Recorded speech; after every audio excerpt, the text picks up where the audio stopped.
Anda masih menyaksikan webinar nasional akselerasi kualitas olahan minyak nabati. Dan sebelum kita memulai kembali dialog kita, saya perkenalkan lagi para narasumber yang telah hadir di webinar kali ini. Telah terhubung melalui sambungan Zoom bersama dengan kami, Dirjen Perdagangan Dalam Negeri Kementerian Perdagangan Oke Nurwan, dan juga PLT Dirjen Agro Kementerian Perindustrian Putu Juli Andika, dan telah hadir di studio CNBC Indonesia Direktur Eksekutif Gabungan Industri Minyak Nabati Indonesia atau GIMNI Sahat Sinaga. Baik, selanjutnya saya ingin ke Kemenperin, Pak Putu. Pak Putu, seperti apa sebenarnya hambatan untuk mengedukasi masyarakat terkait dengan minyak goreng curah ini dan juga pastinya untuk para pelaku UMKM yang ada di bisnis minyak goreng curah ini untuk bisa mungkin mengupgrade produk-produk mereka ke depannya?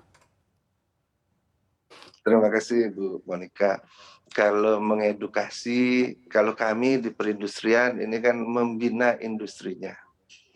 Nah, untuk pasarnya ini di Kementerian Perdagangan, ya mungkin nanti kita tanyakan Pak Oke Nurwan bagaimana mengedukasinya.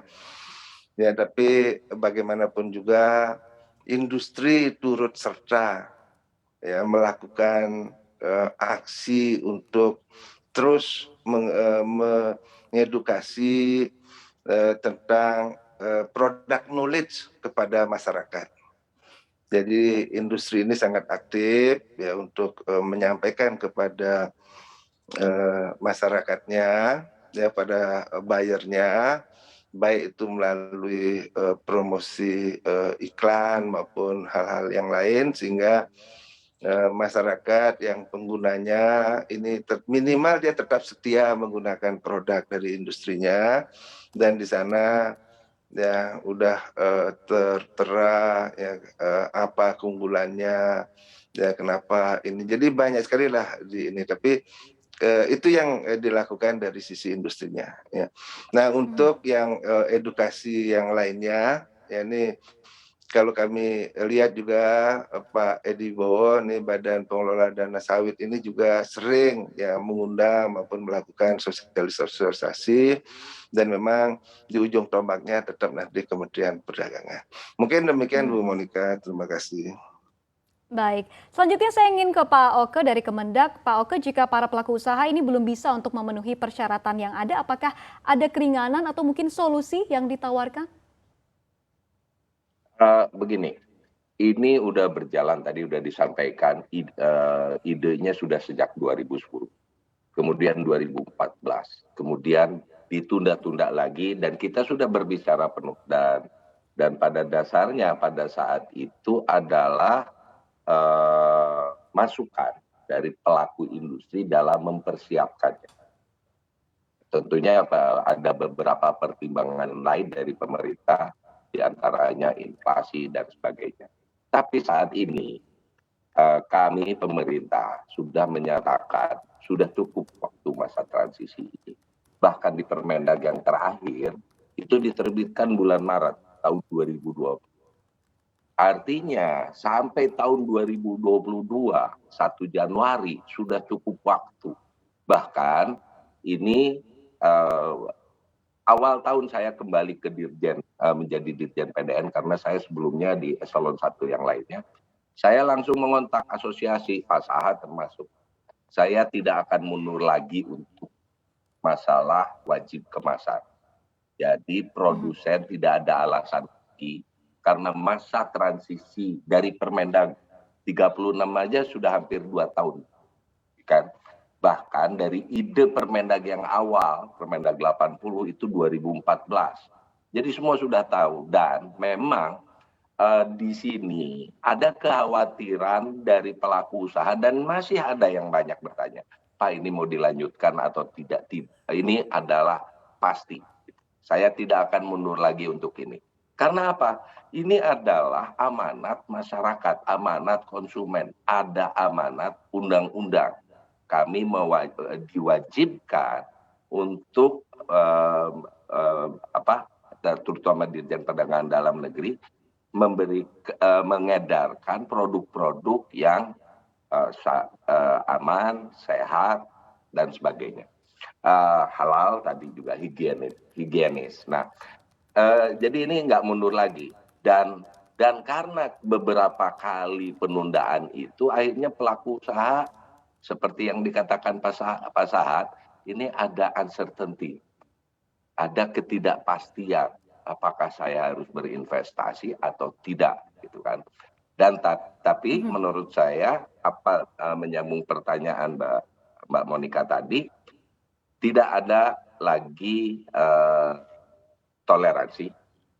Kita akan terapkan, dan bagi yang tidak melaksanakannya, maka ya tentunya ada unsur pembinaan. Pembinaan itu bisa pembinaan yang sifatnya ringan, menengah, dan ataupun berat gitu. Itu akan tetap dilakukan karena kami di Kementerian Perdagangan mempunyai unit khusus untuk melakukan pengawasannya.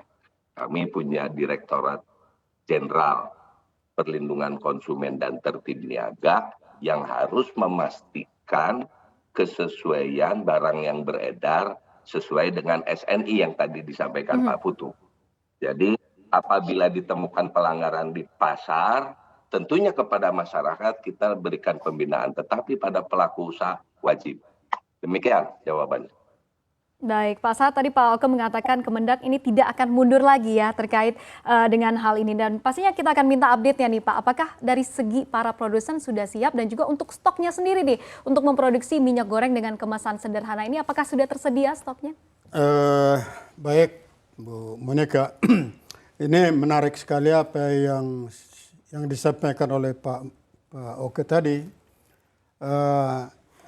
Kita harapkan melalui sosialisasi dengan CNBC ini, produsen minyak goreng melihat dengan jelas bagaimana keseriusan pemerintah bahwa tidak akan mundur lagi dari per 1 Januari 2022. Dan oleh karena itu saya kira ini suatu sinyal yang lebih kuat lagi dan bisa mengurangi keraguan-raguan daripada industri untuk segera melakukan investasi tambahan daripada investasi yang sudah ada untuk menutup kebutuhan yang kira-kira 2,5 juta ton.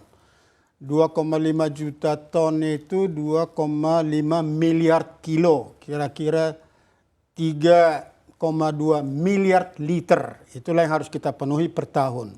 Nah, perhitungan kami itu memerlukan kira-kira 2.300-an packing line. Ya. Dengan kapasitas 800 pack per menit. Ya. Nah, kalau itu yang terjadi, maka firm saya kira bertahap di tahun 2. Karena kalau sekaligus order semua, harga packing mesinnya juga bisa meningkat, kan gitu. Jadi gradually saya kira akan bisa dilakukan. Kemudian kepada Pak Oke, kami statement tadi sangat mendukung Pak Oke, memberikan keyakinan kepada para industri untuk melakukan investasi lebih serius, tidak ada lagi keraguan-raguan. Persoalannya adalah kalau sampai nanti di tahun 2022 ada shortage daripada ini yang perlu kita lihat. Tadi Pak Oke sudah memberikan satu gambaran, akan diberikan sedikit relaksasi akan stok-stok goreng yang curah di tahun 2021 masih ada, itu masih boleh. Tapi saya kira habis itu mungkin hanya first quarter. Di second quarter 2022 sama sekali tidak boleh lagi dilakukan ada penjualan minyak goreng curah. Nah, kesiapannya adalah saya kira relatif siap. Karena apa? Selain minyak goreng curah kemasan sederhana, juga ada minyak goreng kemasan yang relatively convenient, with sedikit harga di atas. Jadi mereka bisa mencari produk tersebut. Namun kita lihat dengan statement dari Pak Oke tadi dan juga dilihat dari Pak Putu bahwa kita serius untuk menjalankan ini. Karena sebetulnya apa, Bu Monica ya? Tadi yang disampaikan oleh Pak Putu tadi, di dalam minyak goreng itu sudah ada fortifikasi vitamin A. Nah, ini sangat baik untuk mencegah stunting juga, ya. Kalau minyak goreng curah itu nggak ada vitamin apapun di dalamnya. Dengan kemasan ini vitamin A ada di dalam, sekaligus memberikan meminimalisasi gejolak avitaminosis di masyarakat luas.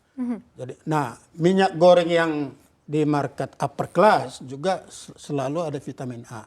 Jadi overall saya kira ini sudah bagus. Moga-moga dengan jalannya program ini tingkat penyakit akibat dari penggunaan minyak goreng curah yang tidak jelas asal usulnya dan belum tentu juga higienis, belum tentu juga halal, itu bisa kita eliminir. Dengan demikian kita meningkat, karena ini sebetulnya suatu sejarah bagi Indonesia, berubah dari era zaman batu ke zaman kemasan, kan gitu.